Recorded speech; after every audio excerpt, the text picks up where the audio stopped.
Today is day 100 of learning IT support, and I want to be real about everything that I have done in these 100 days, not just what looks good on paper. To even say day 100 right now feels insane. I literally remember day 30 like it was yesterday, even day 24 when it was yesterday. And the reason why that specific date was because I just remember filming and doing live streams for a couple of days, and I was like, damn, this YouTube channel is not getting as much traction for the IT support stuff, and I just didn't see 100 days coming like that quickly. I knew it was gonna happen because I'm just a disciplined person, but it really just stumbled upon me, and time is honestly moving very quickly. There were even days where I felt behind or felt dumb, and I'm just so happy that I finally decided to look at failure as progress and not just like it's the end. And sometimes real progress doesn't always look like a job title or receiving a certification. Most of the time the progress is stuff that only I will see, though I do tend to document it a lot on this YouTube channel, which I'm very happy for. But even so, some people wouldn't really click on a video of me talking about IT support, but they might click more on the video of me saying I got my CompTIA A+. It's just kind of something that the world has been doing recently, or just in general, where they only care about your achievements but not you getting there. I want to say for these 100 days, I've actually had a lot of freelance experience. Of course, I would love to have more, and I can't wait to take up more opportunities, but even so, within 2 months of this 100 days, so about 60 days, I actually was studying for the CompTIA A+. So you may be wondering, what the hell were you studying for the first 30 days? Well, I was studying the Google IT support certification, and I did not know that being able to do all the coursework was not free. So I ended up getting to a certain point. I then studied hardware, jumped to software, and decided, do I want to do basically core 1 or core 2? And I stuck with doing core 2 first because I feel like core 2 may be a little bit harder, but once you kind of understand that, the rest just starts to flow. And so I'm actually super close to wrapping up the first section of core 2, which I'm very ecstatic about. I have a new position that is going to teach me about kind of like customer support in a way, but it's not exactly that.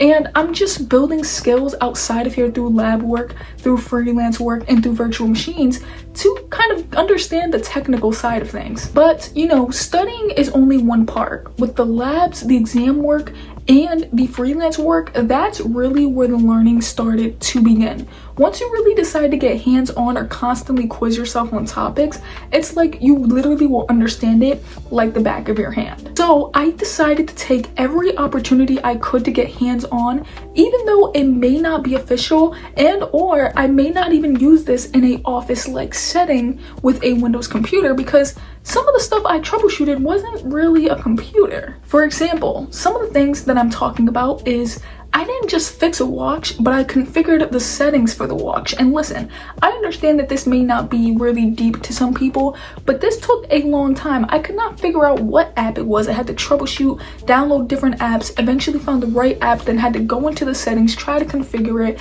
and it was just honestly a hassle to get this damn watch to be working. So I even installed and configured 2 IP-based security cameras. I didn't fix the dash cam camera, but I diagnosed what the issue was, which would be more or less a hardware issue. Same way with one of the cameras would not turn on, and I diagnosed that was a hardware issue. I had a experience where the TV was not connecting to the network, and I was like, yo, what is going on? I reset the network, I reset the TV, turned it off, turned it on, even pushed the pin in the back of the TV to reset it. Still did not work.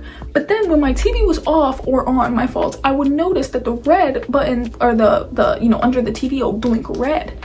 I'm like, oh, there might be a hardware issue here. And then even too, when you check the network and try to log in, it even says that there could be something wrong with the network card. So I realized and diagnosed that it was a hardware issue with my TV not being able to connect to the internet. Also even had to configure an outdoor camera as well that I even completely forgot. And even in particular, I had to go and buy an SD card just so that I could go back in time to see everything that was happening when this camera was on, to practically have 24 access 24-hour access camera, and how I could get a 24 access camera now that I know I could tell other people who may have the same issue. And trust me, though these are cameras, it is still real IT logic. In the first couple of cameras that I was doing, I actually was doing that for another person, and I had to deal with how to explain to them in a non-technical way just so that they can understand why their camera is not working, why they may need a new one. And it just, was pretty crappy, but of course I was able to explain why the other one was working, and just it was a-okay. Though we had a lot of network connectivity issues after that with that camera, boom, we ended up getting that one solved. But then now we can get a little bit deeper. I once troubleshooted a laptop that did not have no sound, and though this one may feel very simple, it is still very much an IT question that you could get. You could be calling somebody, or someone could call you, my fault, and say, why is there no sound on my computer? But they literally had the USB plugged into a controller, and because that controller was plugged in through the USB, it started to put the sound through the controller. So if you put your earphones in the controller, it would work, but it would not pop out of the laptop.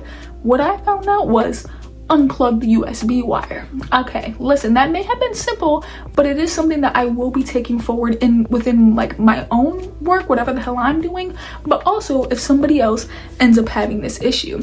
There was even another time where somebody was using their phone and they could not share their location, and this is an issue that happens often. It's a little bit different for everybody, but I know that when it came to this specific person, they did not have it shared in their settings, and it was very difficult for me to find it.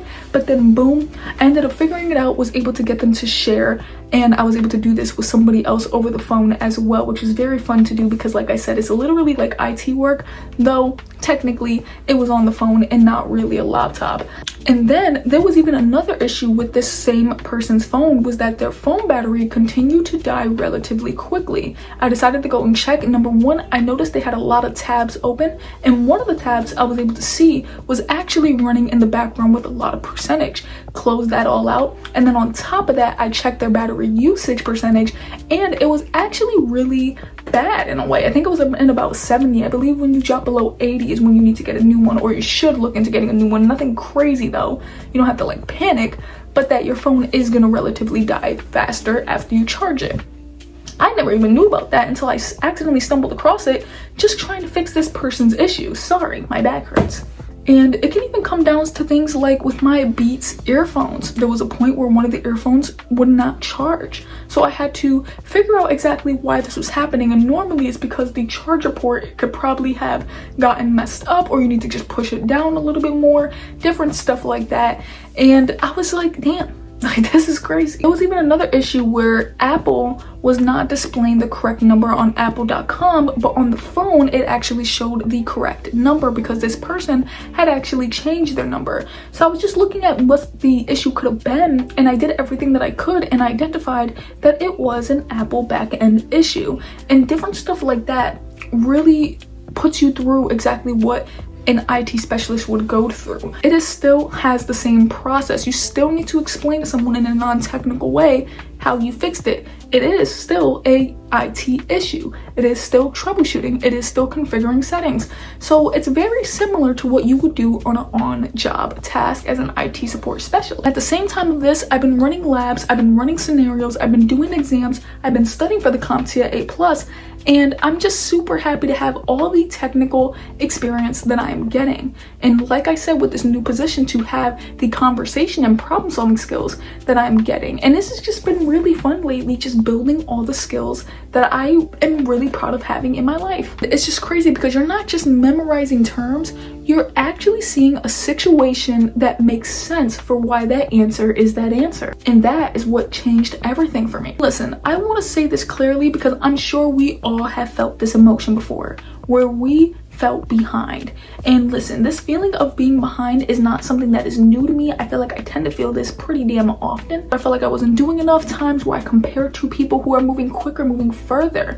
And something I would like to say to hopefully help you, and in a way it has helped me. But what I have to remind myself is, in these 100 days, I showed up, I have been learning new skills, I have been taking it seriously, I have been super disciplined and consistent. I kept helping people and I built my confidence. And at the end of the day, that is like That is crazy to even think about. And I know sometimes our brains can make us downplay that stuff, but that is actually insane and is a lot of progress compared to where I was previously. I would have never even thought that I would be here or be doing these things because I just used to be such a shy person and afraid to grow. I've been super comfortable, and being comfortable is so easy. And I'm just so proud of where I've come, that even if IT support didn't work, everything that I've learned and everything that it has taught me with being consistent, with being disciplined, with being confident is something I get to carry into any field I decide to go into. And that matters. And the same for you. So right now I'm starting the security section on the CompTIA A+ Core 2,